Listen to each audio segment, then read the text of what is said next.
If you are not parked at stop number 9, the wheat field, please turn the tape off. Turn the tape back on when you reach Auto Tour stop number 9, the wheat field.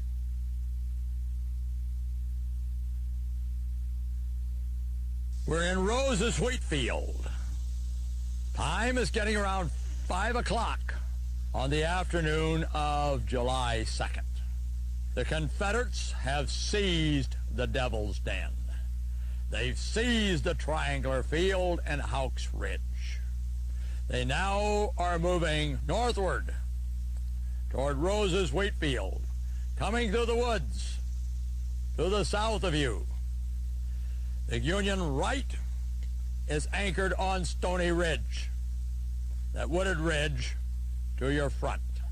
The initial Confederate attack by men of Hood's division, George Anderson's Georgians, Aunt Polly Robinson's Texans, and Arkansans is thrown back.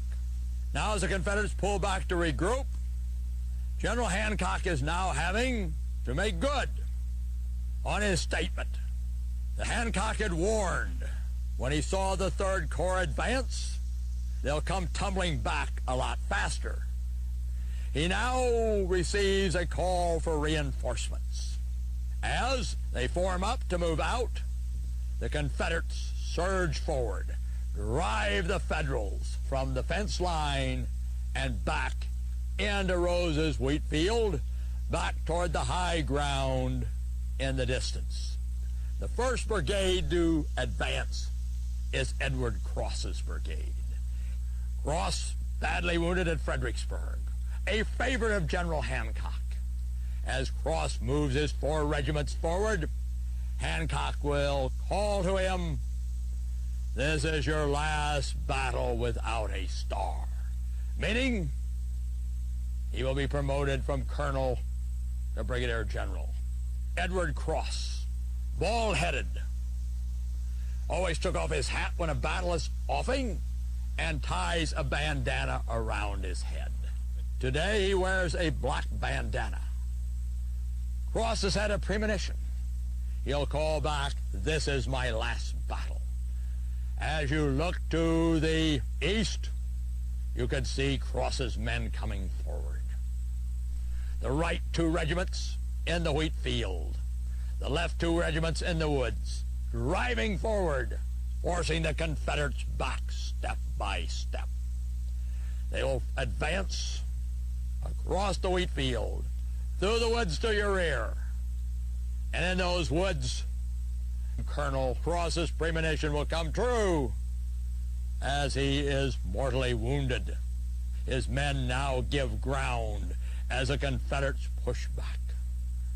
Now coming forward is another one of General Caldwell's brigade, a brigade commanded by Stephen Zook of Norristown, Pennsylvania, the same town that General Hancock is from. As Zook's men advance, they can see other Union troops fought out, exhausted, lying down. Zook orders his men to pass over the top of them, and they do. As Zook's men force the Confederates back, Zook is shot from his horse. His men will push forward, the Confederates will steady and push them back in turn. Now coming forward to enter this maelstrom of death is Patrick Kelly's Irish Brigade. Now as they prepare to advance, Father Corby, who after the Civil War will become president of Notre Dame, will take a position on a boulder and give them absolution as the men kneel with their flags of green, gold harps on the flags, Aaron Gobra. After giving him absolution, he'll warn them, people showing cowardice in face of the enemy will be denied a Christian burial. The small brigade, less than 575 men, advance across the ground that Zook had passed, past the dead and wounded, blue and gray, into the woods to your front on Stony Ridge, where they will be checked. The Confederates have thrown in more men too, as they up the ante. Entering the fight for the wheat field will now be the brigade of Georgians, commanded by Sims, and South Carolinians, commanded by Joe Kershaw. Brooks' men will advance out of the woods, driving the Confederates back from that stone wall into the woods to your south, pressing forward to the very edge of the cultivated fields of the Rose Farm before they're stymied and turned back. But the fighting here is not over. 2 regular brigades will enter these woods, drive the Confederates out, be driven back out of Rose's wheat field. Finally, as we get about 6:15 or 6:30, storming through the woods to the west of us are Wofford's Georgians. Wofford's Georgians storm through these fields, drive the Federals from Rose's wheat field, and the wheat field finally, by 6:30, after a titanic struggle, some of the hardest fighting in all the Civil War, will finally see the Confederates in possession of the wheat field. This concludes stop number 9. Our next stop will be near the Peach Orchard. Auto Tour stop number 10. For now, please turn the tape off until you reach Auto Tour stop number 10. Now the first attack against the Peach Orchard comes from the south by 3 of General Kershaw's South Carolina units. Union artillery, concentrated in this area, smash the Confederates and send them back. As we move towards 6 o'clock, the fighting again will accelerate here. General William Barksdale, ex-congressman from Mississippi, fiery-tempered, bald-headed, hates Yankees and abolitionists. Several times he will go to General McLaws and say, should I advance? The Confederate attack, of course, is taking place in echelon from right to left. First, Hood's division, then 2 of McLaws's brigades, first being committed, Kershaw's South Carolinians, then Sims's Georgians. Not yet committed are Barksdale's 1,600 Mississippians and Wofford's 1,700 Georgians. Barksdale is like a madman, as time and time again he goes to General McLaws and says, now? McLaws looks at Longstreet and says no. Finally, at 6:15, Barksdale will go to McLaws. McLaws will look at Longstreet. Longstreet will tip his head, and Barksdale will take position. Now he tells his men, we're going at the double time. We're going to load and cap our pieces, and we're not to fire until we close on the Union line. So at 6:15, bursting out of these woods to your front are 1,600 Mississippians, extending a quarter of a mile from left to right. Coming on the run, across the field they storm. The Confederates strike the angle. The angle collapses. Brigadier General Graham and over 600 of his men are captured as the Confederates have finally broken the Union line. Barksdale, placing himself at the head of the 21st Mississippi, advances in a northeasterly direction toward the Trostle Barn and the Trostle House, which is General Sickles's command post. As they advance, they find their charge contested by Bigelow's battery. Bigelow's battery firing by prolonge. Prolonge is you attach ropes to the axles of your guns. You fire the gun. The men lay on the rope. Of course, the discharge breaks the inertia, and the gun is moved to the rear, 30 or 40 yards, loads and fired again. This will slow Barksdale's surge. Barksdale's other 3 regiments, the 17th, the 18th, and the 13th, wheel at 90 degrees and advance northward along the Emmetsburg Road, rolling up the left flank of General Humphreys' division. So disaster confronts the Union. Following closely behind Barksdale are Wofford and his Georgians. They advance eastward, the axis of their advance being the Wheatfield Road. And as they do, they advance over Stony Ridge and drive the Union forces from the Wheatfield. The situation now looks very grim for the Union. Everywhere except on Little Round Top, Confederate forces, after more than 2 hours, storming forward. Union forces everywhere in retreat. It looks like the clock might be striking midnight for the Union. Now, as everything collapses around General Sickles, a projectile fired by a rebel cannon will strike Sickles in his leg midway between the knee and the ankle, shattering his tibia and fibula. Sickles is helped from his horse, badly injured. Sickles immediately lights a cigar, sticks it in his mouth, and is carried back to the rear. That evening, his leg is amputated. General Sickles, knowing that Meade is going to raise grave questions about his decision to advance the Third Corps, has himself put aboard a train and taken to Washington. Being a savvy politician, Sickles realizes whoever talks to the press and Congress first is going to be a big leg off on someone that's report arrives later. So he arrives in Washington on the 4th, which is rapid evacuation for a man with a leg off, and immediately begins telling everybody that he is the Union savior at Gettysburg.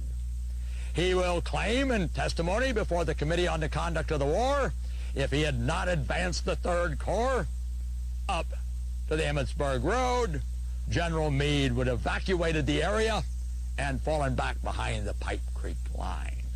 Sickles will forever proclaim, despite the opinion of most of his brother officers, that he was a true savior of the Union Army at Gettysburg.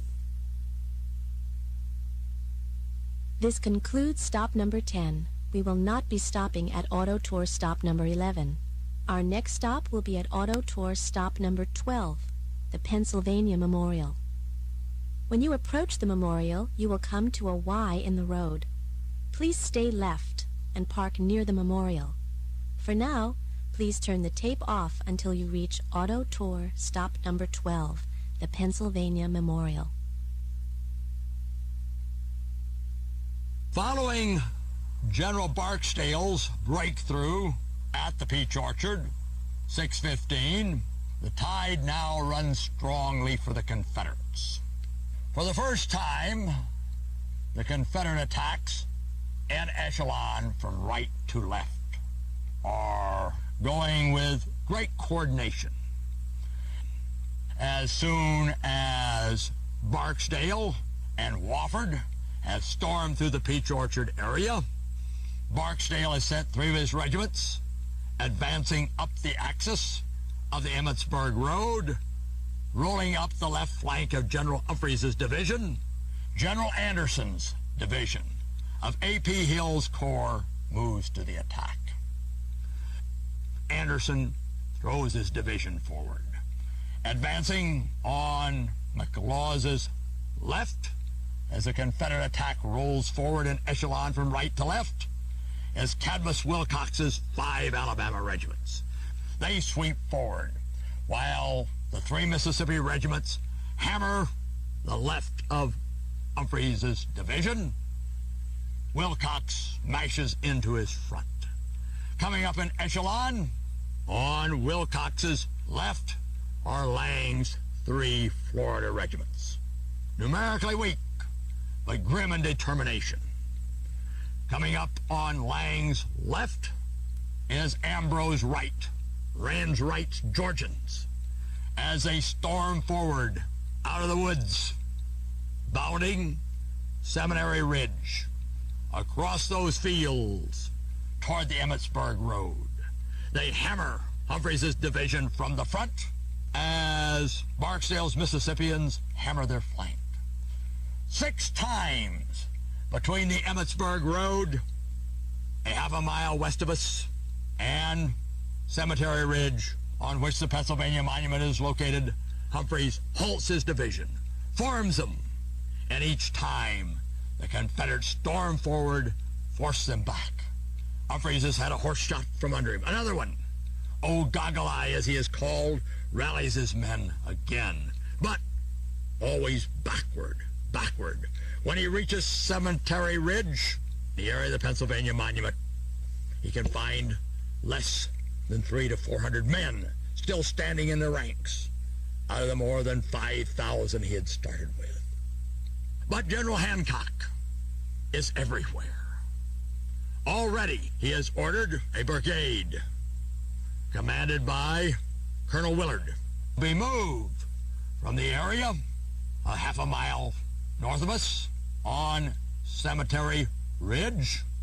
They'll be sent south to the area of the Weichert Farm and sent forward. Charging toward them are the Mississippians. Barksdale, like a wild man, driving his men.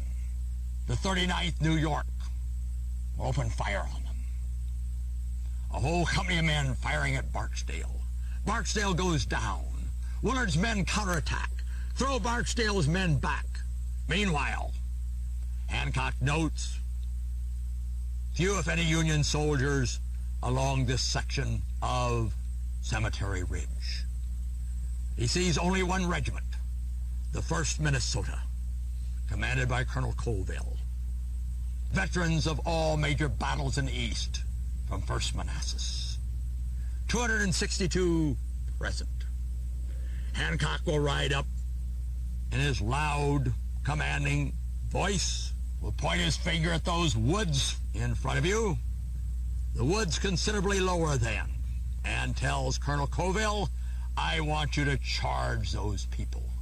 In those woods, the 5 Alabama regiments have advanced almost a mile.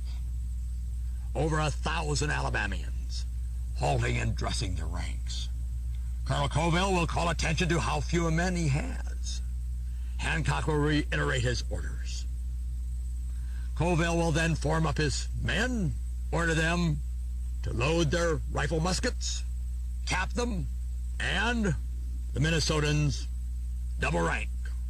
File closers in the rear, move off Cemetery Ridge, moving toward Plum Run at a trot. Forward they go. They close to within 20, 30 yards of the Alabamians. The Alabamians forming up, coming to the ready. The Minnesotans fire a crashing volley, and with their bayonets pointed at the Alabamians' throat, surge into them. A terrible melee, all over in 10 minutes at the most. The Minnesotans come back. 82% of them dead, wounded, and missing. But what have they done? They have bought 5 or 10 minutes. Wright's Georgians storm forward. They cross the Emmetsburg Road, scattering the men of the 82nd New York, 15th Massachusetts, and 19th Maine. Capture Weir's 4 guns. Capture 3 guns of Brown's battery. They close on the clump of trees. This is the true Confederate high watermark. As Wright looks to his left, no Confederates coming up. Posey's brigade on his left has halted far short of the Emmetsburg Road. General Mahone on Posey's left has not advanced at all. Union reinforcements moving in. Counterattack. Wright's men have gone as far as they can. Union forces spearheaded by the 13th Vermont. Colonel Randall, Stephen Brown, second lieutenant, relieved the command, returned to duty, armed with a hatchet instead of a sword. Counterattack, drive Wright's men back, recover the guns of Brown, recover the guns of Weir, drive the Confederates beyond the Emmitsburg Road. Confederates have gone a long way, gained lots of ground. Yes, perhaps the 3 best hours of fighting in the war. But at the crucial moment, senior officers have failed to come forward to support General Wright. Perhaps if they had, the battle would have ended that evening. But unfortunately for the Confederacy, it does not. And the Confederates pull back to Seminary Ridge. Tomorrow, what General Wright will tell them as they form up for the attack on July 3rd. I was there yesterday, as he points to the clump of trees, but you won't get there today. This concludes stop number 12. Please follow the 3-hour tour signs to the Culp's Hill area, the location of our next 2 stops. For now, please turn the tape off until you reach Auto Tour stop number 13, Spangler's Spring. All continues quiet here on the Union side until around 6 o'clock on the 2nd. According to General Lee's plan, General Ewell at 4 o'clock, when he hears Longstreet's guns, is to have his artillery open fire on the Union right. If the situation warrants, General Ewell will then attack the Union right. It's 6 o'clock, more than 2 hours after Longstreet's guns have opened fire, before Ewell puts any plans in motion. A little after 6 o'clock, from Benner's Hill, the boy artillerist, Major Latimer, has his cannon and those of the Washington artillery open fire on Union guns on Culp's Hill, on East Cemetery Hill. This is a sad mistake for the Confederates. The Union guns soon overwhelm Latimer's cannon. The boy artillerist is soon wounded. Meanwhile, General Slocum has received orders from General Meade to rush troops from his right to shore up the sagging Union left as the Confederates of Longstreet surge, seize the wheat field. General Slocum will first send off the division commanded by General Ruger, and Ruger's men move off to shore up Union positions in the area of the Little Round Top. Meanwhile, the other division of General Slocum's command, commanded by General Geary. He had been governor of Bleeding, Kansas. Now he's a Union brigadier general. Later he'll be governor of Pennsylvania. General Geary gets orders. March 2 brigades to shore up the Union left. That leaves 1 brigade, George Sears Green, about 1,400 men to hold a front that has been formerly held by over 8,000. George Sears Green is another Union hero of the Battle of Gettysburg. Green, the oldest Union brigade commander on the field, born in 1801, graduate of West Point 1823, a civilian engineer. He knows the advantage of earthworks. He knows the advantage of breastworks. So on the 2nd, General Green, commanding the left brigade in Geary's division, has his men entrench. They throw up rock breastworks, throw up log breastworks, move earth. Geary is very patronizing about this, but Green knows better. Along about 7:30, the Confederates will be ready to strike. They will send the division commanded by Edward Allegheny Johnson. He will only have 3 brigades, but there is only one Union brigade in defense at the time. The 3 Confederate brigades.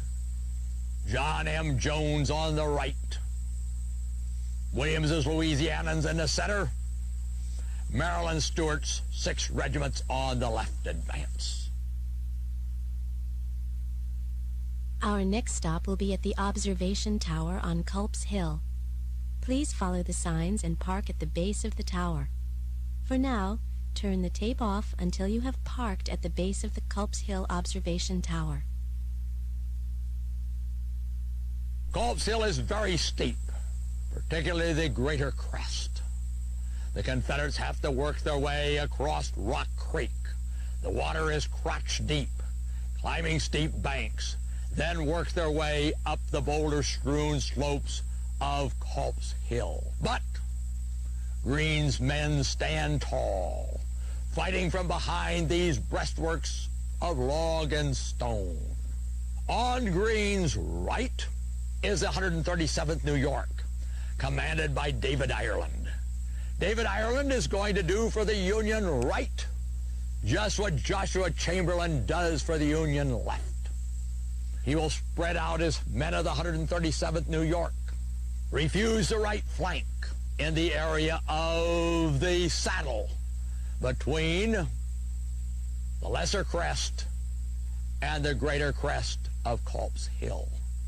Here his men hold against Maryland Stewart's Virginians, Marylanders, and North Carolinians. But already Union reinforcements are being rushed. The 6th Wisconsin, Black Hats, the Red-Legged Devils, the 14th Brooklyn, the 71st Pennsylvania, and regiments from the 11th Corps.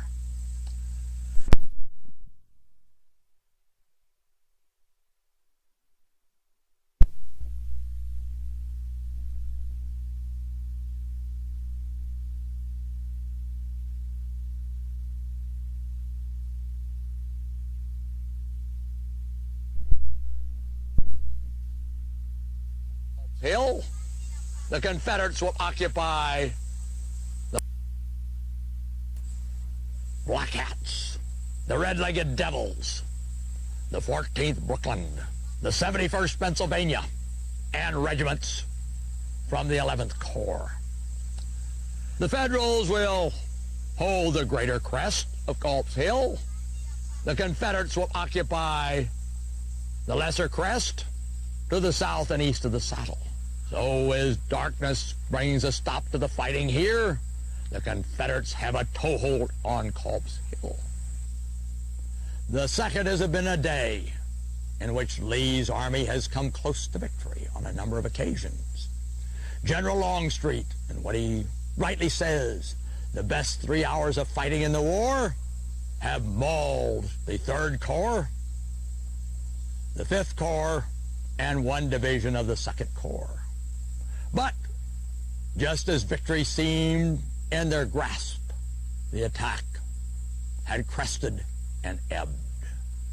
Little Round Top still in Union hands. On Culp's Hill, a toehold on the lesser crest. For a matter of moments, here on East Cemetery Hill, Confederates have broken through the Union line, in possession of Friedrich's Battery, partial possession of Ricketts Battery, but no reinforcements. No one comes up to their support. The Union throw in reserves, taking full advantage of their interior position, and once again, victory has eluded Robert Edward Lee. We will not be stopping at Auto Tour stop number 14. Our next and last stop will be at stop number 15, the high water mark. Please turn the tape off until you reach Auto Tour stop number 15. Earlier on our tour, as we traveled south along Confederate Avenue, we talked of Lee's plan, the formation of Generals Pettigrew and Trimble's troops, of General Pickett's troops and of the great artillery bombardment. Now, as we look west across the stone wall in the angle, you can see the equestrian statue of General Lee to your left front, and opposite, the monument to North Carolina. At noon on July 3rd, a number of officers assemble near General Gibbon and General Meade's headquarters. General Gibbon, commanding the 2nd Corps, Army of the Potomac, and General Hancock, the Army's left wing. Why do they assemble? One of Gibbon's staff has caught a rather ancient chicken. The ancient chicken has been reduced to chicken and dumplings. The officers have finished lunch. The cigars come out. They sit around talking. General Meade has ridden off, when all of a sudden the signal guns are heard. Boom, boom, boom, boom, and the Confederate barrage begins. Soon the Union guns are firing back. The Confederate attack will be delivered against around 6,000 troops of General Gibbon's 2nd Corps. As Gibbon remembers it, General Meade had said the previous evening, "Watch out for the center. Lee has attacked my left, he's attacked my right, he will attack my center." Now, whether Gibbon remembers correctly or not, Meade does not follow through on this. If he expected an attack on his center, he surely would have put more troops in his center rather than the 2 divisions of the 2nd Corps posted there. The divisions commanded by Alexander Hayes, West Point graduate, 1844, from Pittsburgh, close friend of General Grant's. He is one general that seems to enjoy fighting for the very enjoyment of it. Loud, imperious. The other division, on the left, commanded by General Arrow. Along the line of the 2nd Corps, where General Hancock holds control, he urges the gunners to fire as rapidly as they can. There's a conflict of wills between he and General Hunt, the Union artillery commander. Hunt wanting a shot every 2 minutes. He wants aim fire. Hancock, reflecting the will of the infantryman, wants noise. Now, as the bombardment continues, after it's been in progress maybe 60 of the 75 minutes, the Confederates begin to do considerable damage. Brown's battery is forced to displace to the rear. A shell comes in. Corporal Gardner, his arm torn off, shouts, "Glory be to hallelujah! I die happy." Brown's battery is displaced to the rear, but because of the smoke of battle, Alexander does not see that it has been replaced by Cowan's battery. Alonzo Cushing, in the angle, his battery pounded, down to 2 guns. The Confederate guns fall silent. Then, as you look towards Seminary Ridge, coming out of the woods to your left front, Pickett's division. To the left of that tongue of woods, extending out from Seminary Ridge, several minutes later, come the long lines of battle of Pettigrew, followed by Trimble. Shoulder to shoulder, the first rank, moving at 80 yards every minute. That forest of red flags. The men close to the left and right. Pickett advances on an oblique to the south and east, halts, readjusts his lines, and then moves north and east. He wants to bring his left flank in contact with Pettigrew's when they cross the Emmitsburg Road. The Confederates, before they approach the Emmitsburg Road, are in considerable trouble. A number of men cut down by the Union artillery fire. The Union infantry has held their fire until the Confederates, reach the Emmitsburg Road.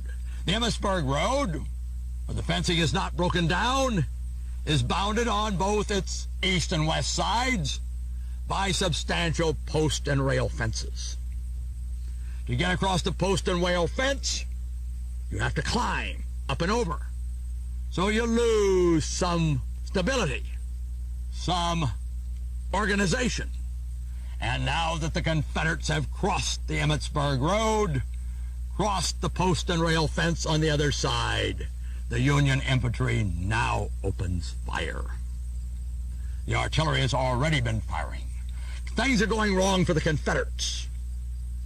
A battery of artillery, 8 12-pounder Napoleons are to go forward with them to try to blow a gap in the Union line.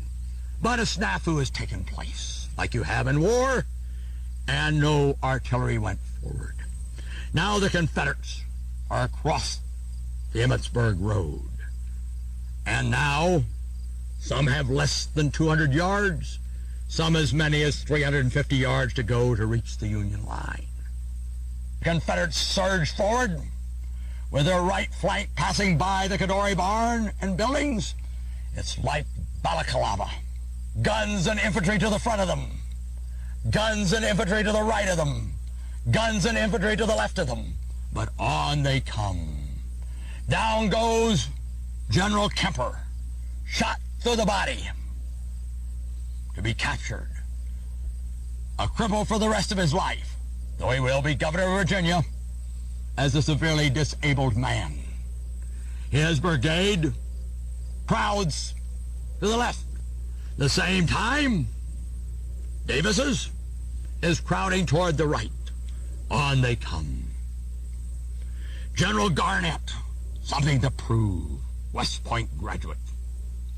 Grave charges brought against him by the mighty Stonewall for the Battle of Kernstown on March 23rd, 1862. Determined to prove himself, Garnett, with a fever of 104 degrees, has insisted on going forward. Wrapped in his coat, mounted on his horse, ever closer to that stone wall, Garnett comes. Suddenly there will be an exploding shell. Out of the smoke will come his horse, badly wounded. No one will ever find what happened to General Garnett. General Armstead has now pushed himself to the head of the Virginians. Having placed his hat on his sword, he shouts, "Give them cold steel," and leads his men over the angle, over that stone wall. The 71st Pennsylvania gives way, and the right flank of the 69th Pennsylvania falls back into the clump of trees. Armstead will press ahead. Reaching one of Cushing's guns, he will symbolically place his hand on it, and moments later be shot down. Meanwhile, on the Confederate left, north of us, Davis's Mississippians and North Carolinians have reached that little white barn, the Bryan barn, owned by Bryan, a free black. They're into the barnyard. There they collide at close range with the 12th New Jersey. The 12th New Jersey is armed with smoothbore muskets, an obsolete weapon, firing buckshot and ball. A 69 caliber ball and the 3 buckshot, each a quarter of an inch in diameter. But at this type of range, a deadly weapon.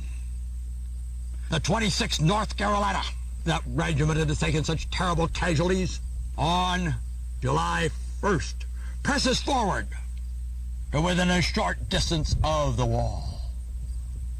But now the Union are counterattacking.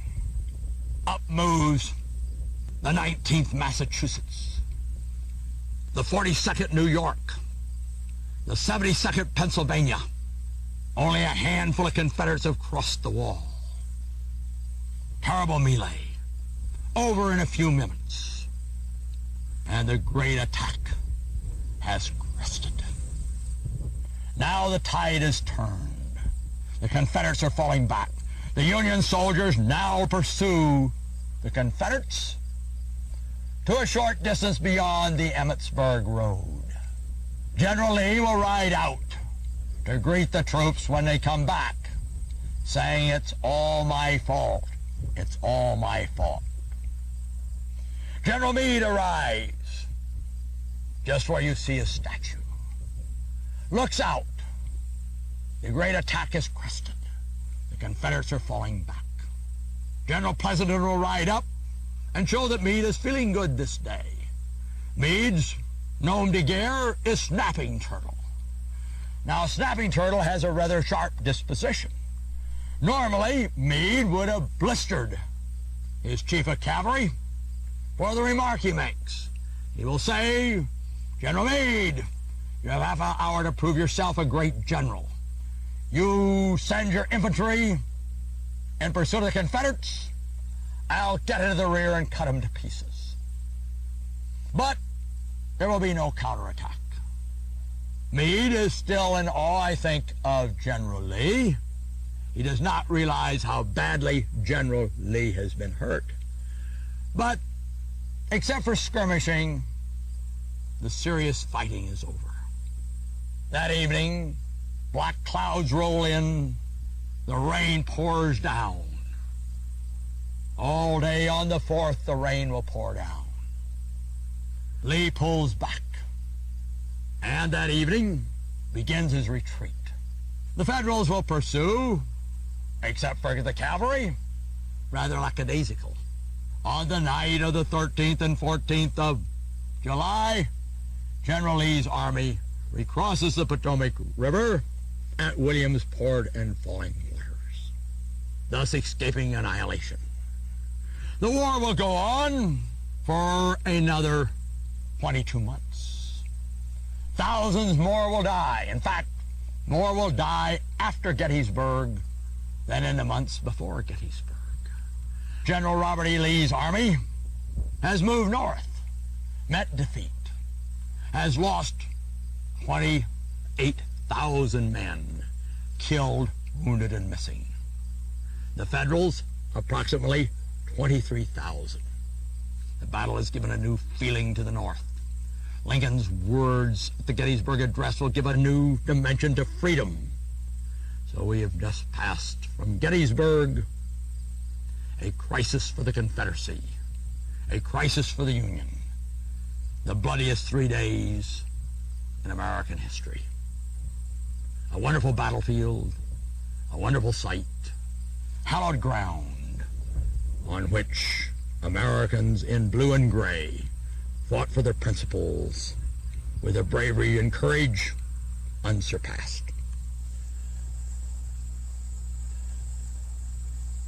On behalf of the Civil War Trust and Greystone Communications, I want to thank you for letting me share several hours with you as we tour this hallowed ground, this ground consecrated in blood by gallant men in blue and gray, both fighting for causes they believed in. Out of this great Civil War came a new direction to our nation, as Mr. Lincoln spoke so eloquently. I am Ed Barse, Historian Emeritus. Thank you.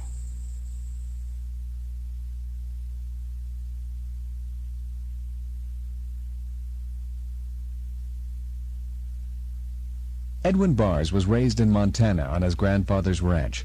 As a youngster, he named cattle for Civil War generals and battles. He served in World War II, where he saw action in the invasion of Guadalcanal and New Britain. During this time, he was badly injured by machine gun fire. He started his National Park Service career in 1955, when he was named Park Historian at Vicksburg. During this time, he and two friends found the long-lost Union ironclad USS Cairo. In 1966, he was transferred to Washington, D.C., and in 1994 became the Park Service's Historian Emeritus. The Civil War Trust is a private, non-profit organization with more than 25,000 members across the country. The Civil War Trust works to preserve our nation's most important Civil War sites. As of June 1998, the Trust had saved over 5,600 acres of significant Civil War battleground in just 6 years of operation. Here at Gettysburg, the Trust has helped secure 183 acres of land over which key battles were fought.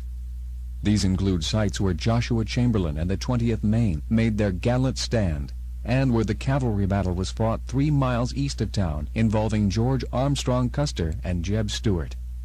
For more information on the Civil War Trust, please call toll-free 1-800-CW-TRUST.